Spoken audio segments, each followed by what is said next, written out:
Yon mga idol, yan. Masarap nilagang baka mga idol. Ayan, siyempre, pinressure cooker na natin at pinalambutan na natin yan mga idol. Nilagay natin yung sibuyas, siyempre, tsaka yung mais.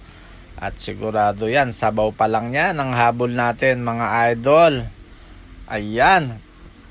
Nilagay na natin yung gulay na marami mga idol. At syempre talaga namang sabaw na sabaw.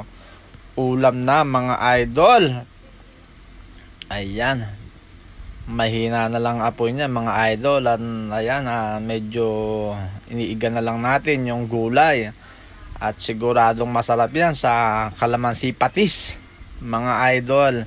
Ayan, actually malambot na siya. 30 minutes lang at ayan na ang finished product mga idol. Ayan, sigurado yung sabaw ang babakbakan natin dyan mga idol. Maraming salamat sa inyo, sa mga silent viewers ko dyan. Salamat talaga sa inyong pagtangkilik sa aking vlog. At sa aking mga taga-subaybay. Bye bye!